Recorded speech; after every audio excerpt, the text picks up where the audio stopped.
한편 전국은 1896년 2월 2일 니콜라이 2세가 조선왕실 보호를 위한 러시아 해군 파견을 승인하자 인천항에 입항한 어드미럴 코르닐로프호에서 2월 10일 중무장한 러시아 수병들이 상륙해 공사관 경비를 강화하였다.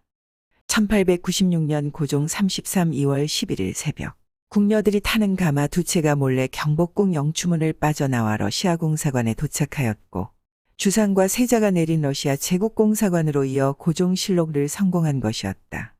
이는 각지에서 봉기한 을미의병을 진압하기 위해 김홍집 내각의 조선군은 물론 일본군까지 지방으로 내려가 수도가 빈 상태에서 이범진, 이완용, 이윤용 등이 러시아 공사와 함께 모의하여 군관계자와 보부상, 러시아 해군의 호위하에 주상과 세자가 러시아 제국 공사관 이어에 성공하였다. 그날로 주상은 내각 총리 대신 김홍집을 비롯하여 외부 대신 김윤식, 내부 대신 육일준, 탁지부 대신 어윤중, 군부 대신 조희연, 법무 대신 장박, 정병학, 김종한, 허진, 이범래, 이진호를 면직하고 육일준 등을 체포하도록 명했다. 이때 김홍집, 어윤중, 정병하가 순검 혹은 군중에게 살해되고 육일준 등은 망명하였다. 이를 일제가 명명한 아관파천인데 국제적으론 조선국왕 러시아공사관 망명 고종실록엔 러시아공사관이어 이었다. 그 무렵 충주성에선 작전회의가 있었는데 선봉장 김백선은 이 기회에 목계를 치고 바로 서울로 진군을 하자고 주장했다. 중군장 이춘영은 조령일대를 장악하여 영남 지역까지 세력을 넓혀야 한다는 주장을 했다. 의암은 중군장 이춘영의 의견에 따라 수안보를 먼저 공략하기로 하자 선봉장 김백선은 회의가 끝난 후 막사로 돌아와 불만을 토로했다. 머리에 먹물 가득한 새님들 하는 짓하고는 에이. 수안보는 영남에서 올라오는 길목이고 일본군의 병참기지가 있었고 목계 또한 한양에서 내려오는 각종 물자의 보급로로 역시 일본군 병참기지가 있었다. 두 곳은 반드시 확보해야만 하는 요충지였다. 이춘영이 사방에 척후병을 보내 알아보니 적들은 충주와 수안보 사이의 요소마다 진을 치고 경계를 하고 있었다. 그렇다면 적의 허점을 찔러야 하는데 방법을 강구하던 중 영린이 제안을 했다. 지난번 패에서 영동으로 갈 때 묶어간 흥천사가 수안보와 가까우니 그곳의 날짜를 정하여 은밀히 숨어들었다가 배후를 치자고 했다. 춘영은 이 제안을 받아들여 일부는 적정을 살피며 수안보로 지나 흥천사로 일부는 무기를 숨기고 방곡을 지나서 산을 넘어서 흥천사의 초여들의 날 도착하였다. 아흘의 날 밤중에 기습 공격을 감행해 일본군 병참기지를 격파하고 신식총 20정을 노획하고 탄약을 가지고 갈 만큼만 각자 지참을 하고 병참기지엔 불을 지르고 퇴각을 했다. 뜻밖의 기습에 놀란 일본군이 기지로 돌아왔을 때는 상황은 끝나 있었다. 한편 설을 맞을 준비를 하는 단월에는 반가운 소문이 전해졌다. 이번에는 의병들이 단양쳐서 이기고 단양 군수를 효수했다는 소식이 전해졌고 연이어 청풍 군수도 잡아서 목을 쳤다는 소식도 들렸으나 무엇보다도 지아비의 소식을 더 듣고 싶어 했던 연희에겐 싸움에 이겼다는 소식보다는 지아비의 소식이 더 간절했다. 아 무심하시기도 하셔라 하며 한숨을 내쉬었는데 답이라도 하듯 장날 평장에 다녀온 사람이 영린의 서신을 근호에게 전해졌다. 먼저 근호가 읽어보고 안채로 보내졌다. 지수가 할머니 선민 앞에서 읽어 내려갔다. 아버님 전 상서. 소자 이제야 소식을 올리옵니다. 그간 아버님 어머님 평안하신지요. 그리고 형님 내외분도 안녕하신지요. 조카들을 비롯한 모두가 잘 있겠지요. 불초 소생은 아버님 어머님의 염려 덕분에 하루하루 무사히 지내고 있사옵니다. 그리고 단양과 청풍이 우리 의병 수중에 넣고 다음을 준비하는 동안에 급히 글을 써서 올리옵니다. 쓸 말을 태산도 모자라오나 다음에 다시 소식을 올릴 때까지 아버님 어머님 만수무강하옵소서. 불초 소생 영린 올림.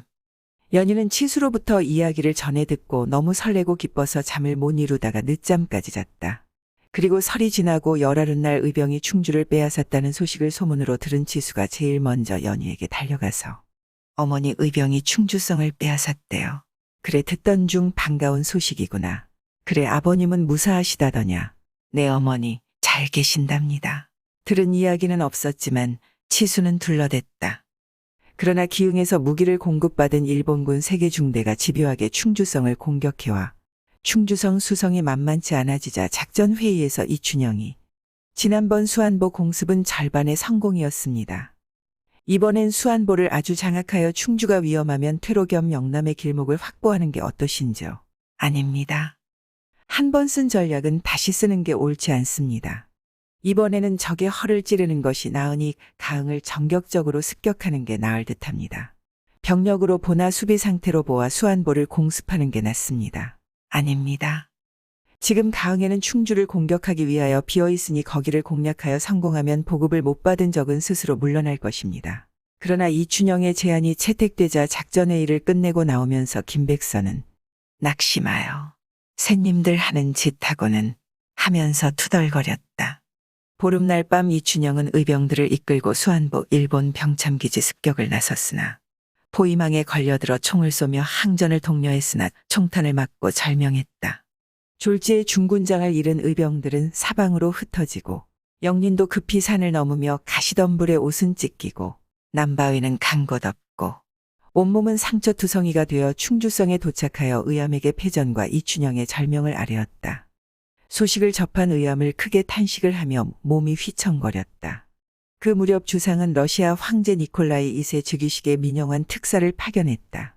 민영환 특사는 니콜라이 2세를 아련하고 재무상, 외무상 등 강요와 회담, 고종 친서 전달하고 이어 일본, 미국과 영국 등 7개월 동안 순방 후 귀국하여 군부 대신에 임명되어 900명의 장병을 러시아제 무기로 무장시키고 러시아 교관의 훈련을 받는 것이 근대국가의 기초가 되며 환궁 후 궁궐 경비를 단단하여 반면교사로 삼을 것을 건의하였다.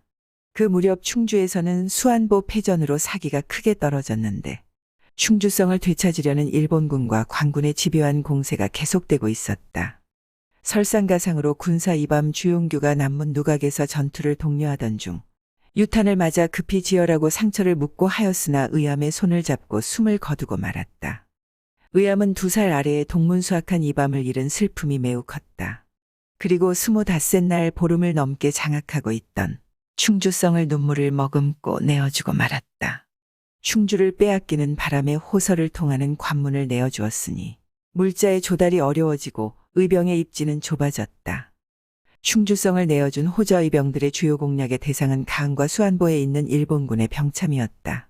일본군은 2곳을 장악하고 있으면서 남한강 물길을 이용한 수송수단에 의존하고 있던 제천 일대 의병들에게 경제적 압박과 간이 식량과 소금이 부족한 것이 가장 큰 걱정거리가 아닐 수 없었다.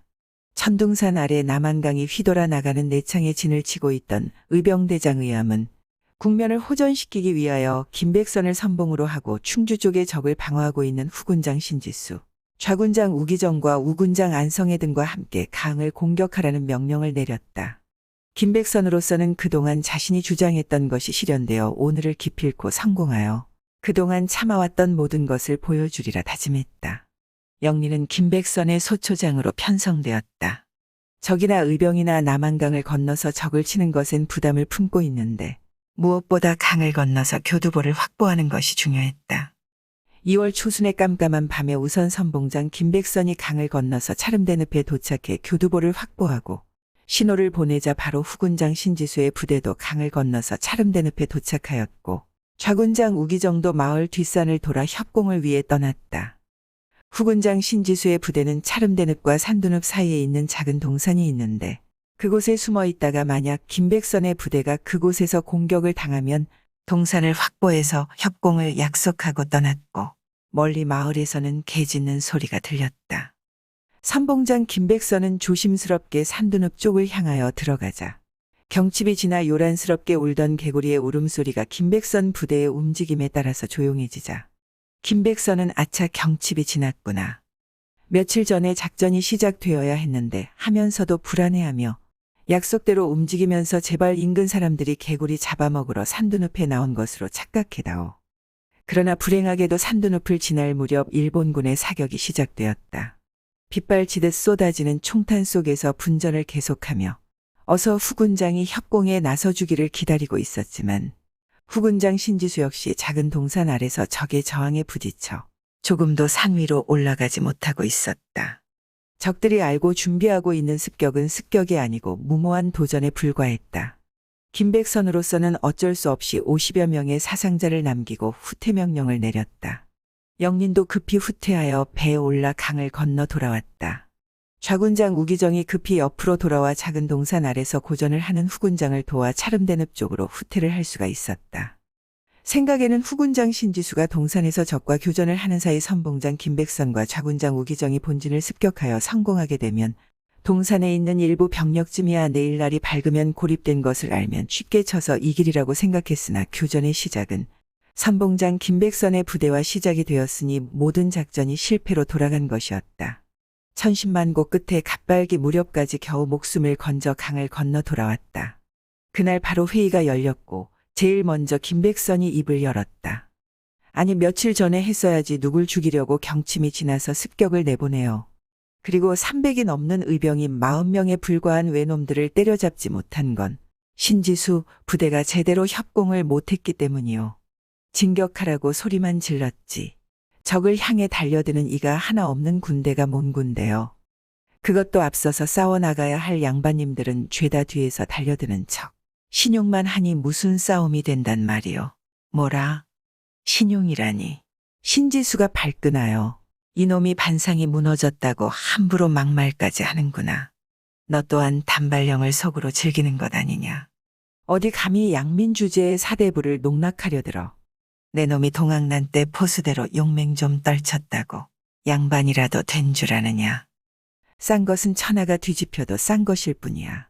내가 이끄는 의병이야 농투성이어서 달리고 찌르는데 이골이 났겠지만 이분들은 대부분 사서우경의 손자 병범을 잇던 분들이시다. 따라서 전법의 통달에 너희를 지휘할 위치 아니냐.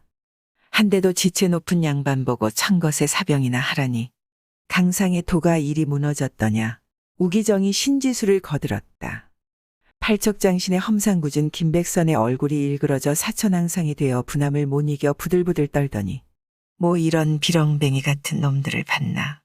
외적과 목숨 걸고 싸우는데도 문무가 따로 있냐. 입으로만 나불대는 말싸움이냐. 내 참 더러워서. 분을 참지 못한 김백선이 옆에 있던 창을 들어 막사 안에서 휘두르자 유인석, 안승우, 신지수, 이범직 등 지도부가 동시에 몸을 낮췄다. 창끝은 막사의 광목은 대각선으로 그어져고 2월의 꽃샘바람이 막사 안을 휘감아 돌았다. 막사 밖에서 지도부의 언쟁을 듣고 있던 의병들은 침통한 얼굴이 되어 하나둘 흩어졌고 밖에서 지켜보던 영리는 들어가 말려야 하나 말아야 하나 망설이고 있었는데 분을 못 삭신 김백선은 막사를 나와 씩씩거리며 선봉군 막사를 향해 걸어가면서 계속 투덜거리고 있었다.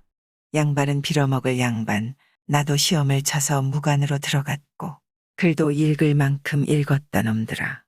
머리에 먹물 만들어서 나라 말아먹은 유생들 같으니라고. 영린이 다가갔다. 장군 조금만 참으시지 그러셨어. 아니 입을 삐뚤어졌어도 말을 바로 하랬다고 뭐 하나 제대로 하지도 못하고. 장군의 심정은 이해하오만 오늘은 조금만 참으시지 그러셨어. 모두 내 성격 탓입니다. 김백선은 조금 가라앉은 듯했다. 잠시 후 선봉군 막사에선 영린과 백선이 막걸리잔을 기울이고 있었다. 장군 한잔하시오. 속이 좀 가라앉을 거요. 영유 고맙습니다. 그래도 나를 위로해 줄 사람이 있으니 위안이 됩니다. 그래 저번 장회엽곡 싸움에서 제가 조금만 더 열심히 했으면 권숙을 잡았을 텐데 내가 못났어. 영유는 별 말씀을 다 하십니다. 그때 제 말 뜻은 적의 퇴로에 더 많은 병력을 배치하지 않고 엉뚱한 곳에 배치하고 소리만 지르고 덤벼들지 않았나 하는 것이었습니다. 그래도 내가 많이 부족하오. 아닙니다. 영유 선생이야 뭐 도리가 있었겠습니까. 위에서 하라는 대로 하였을 뿐인데. 그러는 사이에 몇 순배의 잔이 오가는 동안 지휘부에선 김백선의 처리를 둘러싸고 의견들을 나누고 있었다. 제일 걱정이 김백선이 부하들을 데리고 이탈을 한다면 반도 안 남을 것이라는 것이 제일 걱정이라는 의견에는 이의가 없었고 처단을 하자는 의견이 나오자 이를 반대하는 사람도 없었으니 한심한 일이 아닐 수 없었다.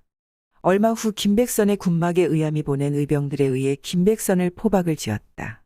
김백선이 저항을 했으나 술에 취한 뒤라 저항도 소용이 없었다. 영린도 황당했으나 어떻게 해볼 도리가 없었다. 그날 오후 대장군 막사 융복 차림의 의함 앞에 김백선이 포박된 채 끌려와 무릎이 꿇려져 있었다. 벌써 상투는 풀어져 산발이고 얼마나 몸부림을 쳤는지 몰골이 말이 아니었다. 얼굴은 사천왕상으로 일그러져 있었고 몸을 그동안 얼마나 용을 썼던지 지쳐서 포기한 상태였다. 영리는 괜히 같이 술을 먹어서 붙잡히게 하지 않았나 하는 생각에 후회막급했으나 의암은 의자에 앉아 호통을 쳤다. 군이 제 아무리 명령에 따르는 집단이라 하여도 조선은 반상과 문무가 분명한 성리학의 나라니라. 조나양이를 우리가 괜히 외치겠느냐. 따라서 반상과 문무의 엄격함을 어긴 너를 군율에 의해 처단하지 않으면 우리의 척양 의지가 급격히 흐트러지는 바. 아픈 살 도려내는 심정으로 효수를 결정하니 대를 위해 소를 희생하는 심정을 알아주기 바란다. 영리는 김백선이 효수되는 동안에 막사에 돌아와 나가지를 않았다. 의암은 백선을 후이 장사를 지내주라는 지시를 내렸다. 그러나 김백선이 죽자 그를 따랐던 지평포구는 안승우의 적극적인 만류에도 불구하고 전열을 이탈하고 짐을 싸가지고 돌아가는 자가 하루에 몇십 명씩 생기고 말았다. 영린도 자책감에 빠지고 한동안 눈앞에서 김백선의 모습이 사라지지 않았다. 괜히 위로를 한답시고 술을 먹여서 김백선이 체포되는데 일조를 한 셈이 되었지만 만약에 김백선이 창을 휘두르고 포군들이 합세해서 저항을 했다면 군이 나뉘어졌을지도 모른다는 생각으로 위안을 삼았다. 한편 단월에서는 정월 금음의 수안보에서 이춘영이 죽었다는 소문에 연희의 가슴이 철렁 내려앉았다. 지수 아버지가 괴운을 따라서 갔는데 아이고 이를 어쩌나 하는 생각에 일손을 놓고 멍하니 하늘을 바라보는 일이 많아졌다. 그런데 2월 초순 이번에는 일본군에게 충주성을 빼앗겼다는 소식을 듣고 다시 한번 주저앉을 만큼 충격을 받았는데 피가 비치고 낙태가 되고 말았으니 이 영린이 떠나며 만들어 놓은 씨앗이 떨어지고 만 것이었다. 그리고 한동안 알아누웠다가 몸을 추스르고 겨우 일어나 집안일을 조금씩 하며 기운을 차릴 무렵 이번에는 김백선이 처형되었다는 소식에 다시 한번 충격을 받았다. 그 무렵 러시아는 조선의 요청으로 재정 군사고문단을 파견하고 조로은행 개설 등을 통해 조선에 대한 영향력을 강화시켜 나갔다. 이어 경원군과 경성군의 채굴권과 압록강, 두만강 및 울릉도의 체벌권, 인천 월미도 저탄소 설치권 등의 이권을 따갔다. 사실 러시아의 요구는 독립협회에서 과장해서 반대해서 그렇지 일본을 견제한다는 목적 하나만으로도 의미는 있었는데 문제는 다른 국가들과 체결해 놓은 최애국 대우 조항 때문에 러시아에 하나 내주면 다른 곳에도 자동으로 하나씩 넘긴 것은 고종과 조선의 작전으로 영국, 프랑스, 독일, 벨기에 등 열강들에게 일부러 골고루 이권을 나누어 주므로 일본이 조선을 합병하려 할 때 반발할 방패를 만들려고 했을 것이다. 칠러 내각이 자리를 잡아가자 주상께선 장기렴을 강화진이 대장으로 임명하여 관군을 이끌고 충주로 진군하여 의병의 산을 촉구하는 서신을 보냈다. 그러나 의병들은 내창에 진을 치고 남한강을 사이에 두고 한 달 넘게 대치를 하면서 버티고 있었지만 지난번 가흥전투의 패배로 사기가 땅에 떨어져 참모회의의 결과 넓은 내창보다 일단 천둥산으로 철수를 하여 길목의 방어망을 구축하고 의병을 분산 배치하여 장기전에 돌입하고 여차하면 박달재를 제2의 방어망으로 삼는다는 방침을 정했다. 관군 장기렴은 아무런 저항을 받지 않고 내창으로 진군을 하여 천둥산을 공략했으나 곳곳에 숨어서 저항하는 의병에 의해 쉽게 접근이 힘들었다. 이에 장기렴은 외도 물러나 명분이 없는 농성은 그만두고 해산할 것을 종용하는 서신을 보내며 선무 공작을 폈으나 완강하게 저항을 했다. 하지만 제천 본진에선 여러 가지 주장이 대두되고 있었다. 근거지를 물자가 풍부한 영남으로 옮기자는 주장도 나왔을 정도로 심각한 물자 부족에 시달리고 있었지만 그래도 제천 인근 9년을 지배하고 있으니 어렵더라도 이 고비만 넘기면 재개할 수 있다는 의암의 주장에 힘을 실어주었다. 강화진이 대장 장기렴은 천둥산을 넘어 박달재까지 넘어 제천을 공략하려면 많은 희생 따를 것이라는 생각이 미치자 청풍으로 우회를 해서 쳐들어왔다. 제천이병은 독송정, 남산, 수도산 등의 요새지를 구축하고 결연히 맞서 싸워 관군을 물리쳤다. 그러나 관군의 집요한 공격이 있던 어느 날 잔뜩 찌푸렸던 날씨는 전투가 시작되고 얼마 지나지 않아 비가 흩뿌리기 시작했고 바람까지 불었다. 영린을 비롯한 의병들은 하며 낭패한 얼굴이 되었다. 쌀이 껍질을 벗겨서 두드려서 부드럽게 해서 꼬아 만든 화승총 심지에 불이 꺼지고 만 것이다. 급히 옆 사람의 심지에서 불동량을 해서 심지에 불을 붙여보려고 했으나 젖어버린 심지에 불이 옮겨 붙어주지를 않았다. 젖은 부분을 잘라내고 겨우 불을 옮겨 붙였으나 다른 사람의 심지도 꺼지고 우왕좌왕하면서 혼란에 빠졌고 관군들이 들이닥치기 시작했다. 일부는 칼을 뽑아들고 대응을 했지만 전세를 뒤집기에는 역부족이었다. 그리고 의병들은 사방으로 흩어졌다. 영리는 차포수와 함께 동막골을 지나 구진산을 넘어 어느 민가에 숨어들었다. 서방님 이젠 다 글렀소. 집으로 돌아갑시다. 이렇게 쉽게 끝날 수 없지 않소. 어찌 돌아가는 심판인지 며칠 두고 봅시다. 그리고 그날 서너 명의 의병을 만나서 이야기를 들으니 안승우 중군장이 전사를 했고 아저씨라고 부르던 치수보다 서너 살 위에 홍사구의 장렬한 죽음을 전해 들었다. 영리는 자신이 목숨이 아까워 용렬하게 도망친 것에 대한 일말의 부끄러움도 있었고 아들 또래의 홍사구가 대단한 젊은이라고 생각했다. 그리고 무엇보다도 의암 선생을 어찌 되셨느냐고 물었다. 아마 무사히 빠져나오셔서 단양 쪽으로 피신을 하셨다는 것이었다. 그만둘 때 그만두더라도 일단은 의암 선생을 만나야겠다는 생각에 의암 선생을 찾아간다고 하자 차포수와 또 한 사람이 따라 나섰다.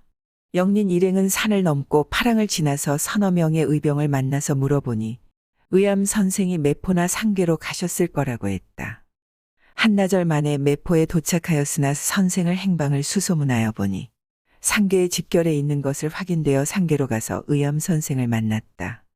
이곳은 안전한 곳이 못 되니 다른 곳으로 옮기자는 의견에 따라 영춘으로 옮겼다. 영춘은 앞에 남한강을 두고 있고 뒤로는 소백산맥이 있어서 수세적인 입장에서는 최적이었다. 그러나 그것도 잠깐 관군이 밀어닥치고 총격전이 있은지 한나절이 못 되어 다시 구인사 쪽 계곡으로 쫓기는 신세가 되고 말았다. 그날 밤을 구인사에서 지새며 몰골을 보니 바지는 새털 바지가 되고 버선은 마지막 버선을 남기고 다 해져 발가락이 나올 지경이어서 마지막 남은 새 바지로 갈아입고 바지는 찢어선 여럿이 나누어 간발을 했다. 다음날 소백산을 넘어 비로사에 밤늦게 도착할 때는 기진맥진에 있었다. 풍계에는 희방사를 비롯하여 곳곳에 절이 있어서 10명 또는 20명 나뉘어 배치하였다. 관군이 오면 피신을 하고 습격을 하고 하다 보니 효과적이지 못했고 의병을 더 모으고자 하였으나 친일파가 숙청되고 급진적인 개화 정책도 철회되고 백성 본연의 자리로 돌아가라는 선무 정책으로 의병을 쉽게 모을 수 없었다. 이틀 만에 괴산 칠성에 도달하여 의병을 모으려 유세를 했으나 성과가 없어 조금 큰 음성으로 옮겨 의병을 모으는 유세를 하고 있는데 급보가 왔다. 용인과 이천에 증파된 외병과 관군의 연합부대가 음성을 치기 위해 감곡으로 모여들었다는 급보였다. 군사 서상렬이 말했다. 음성에서 적을 맞아 싸우면 필패입니다. 의암이 되물었다. 어떻게 했으면 좋겠소. 적들은 반드시 지름길인 생극에서 금왕 쪽으로 해서 올 것입니다. 어떻게 단언하시오. 그들은 우리를 얕보고 있습니다. 그래서 단숨에 잡으려고 무국으로 오는 길을 택할 것입니다. 우리는 생바위산 양쪽에 매복하고 있다가 무국을 지나서 생바위산을 지나는 적들을 급습하면 되고 혹여 적들이 신리나 주덕 방향으로 해서 온다고 해도 우리는 퇴로가 열린 감곡으로 해서 남한강을 건너서 강천으로 가면 됩니다. 서상렬의 예상은 적중했다. 적들은 부대를 둘로 나누어 무국 방향으로 반이 들어오고 반은 신리 주덕 방향으로 해서 음성을 포위해서 의병들을 섬멸하려고 하였다. 그러나 생바위산과 건너편 산기슭에 넷으로 나누어 병력을 배치하고 후미가 완전히 안으로 들어오자 일제히 사격을 퍼부었다. 벼랑간 기습은 받은 적들은 대피해서 번번이 총 한 번 쏘아보지 못하고 음성 방향으로 필사의 도주를 시작했다. 그들을 추적하려고 하였으나 서상렬이 저지했다. 저들이 음성 방향으로 도주를 하는 것을 보면 신리 주덕 방향으로 음성의 적들이 들어와 있을 겁니다.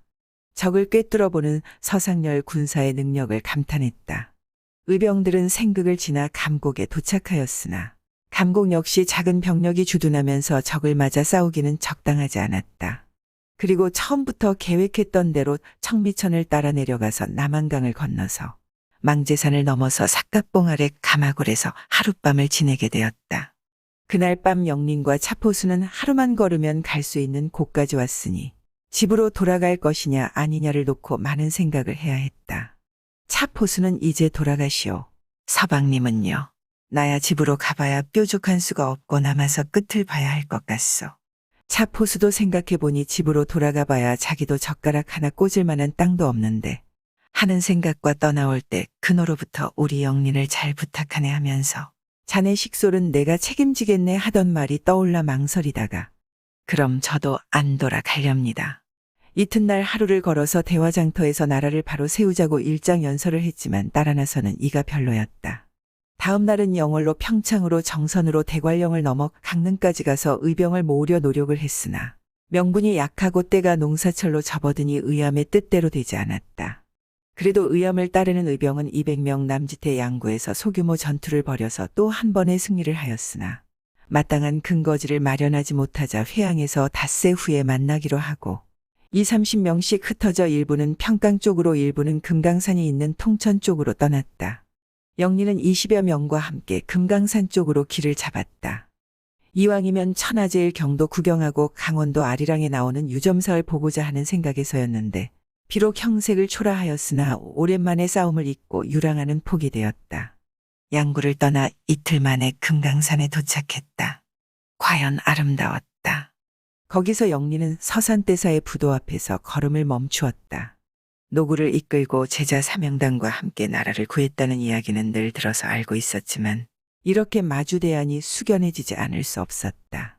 그리고 유점사에서 하루를 묵으며 스님으로부터 서산대사와 사명대사의 전설 같은 이야기를 들으며 고개가 절로 숙어졌다.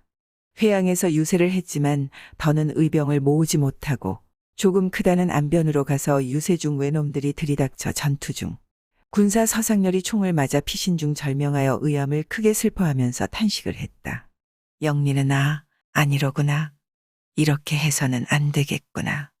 이렇게 해서는 안 되는데 하며 고개를 저었다. 한편 단월에서는 두 집만 애를 태우고 있었다. 다른 사람을 대부분 돌아왔지만 영린과 차포수만 돌아오지 않았고 소문은 제천에서 크게 패해서 많은 사람이 죽거나 다쳤다는 소문에 연이는 잠 못 이루는 밤이 많아지고 낮에는 병든 병아리처럼 졸다 깜짝 놀라는 경우가 많아졌다. 그노도 돌아오지 않는 아들 영린을 걱정했지만 내색하지 못하고 무소식이 희소식이지 하며 그렇게 시간을 보내고 있었다. 의암은 이에 굴하지 않고 양덕, 맹산, 덕천 등지의 주둔지를 바꿔가며 후위를 도모하고 있었지만 그곳에서도 관찰사, 군수가 의병진을 압박하여 더는 군사를 주둔할 곳을 마련할 수가 없었다. 이번에는 더 북상하여 8월 23일 압록강변인 초산에 도착하여 마지막 전투에서 승리한 뒤 친일 개화파 관리들의 각성을 촉구하는 제격백관문을 발표한 뒤 압록강을 건너 서간도 회인연으로 들어갔다. 그러나 그곳의 지방관리는 의병들이 무기를 소지하고 입국하는 것은 불법이라고 하여 무장해제를 요구하였다. 이에 의암 선생은 눈물을 머금고 9월 28일 홍강변에서 그때까지 1010만고를 겪으면서 이곳까지 따라온 219명의 의병을 해산시키고 말았다.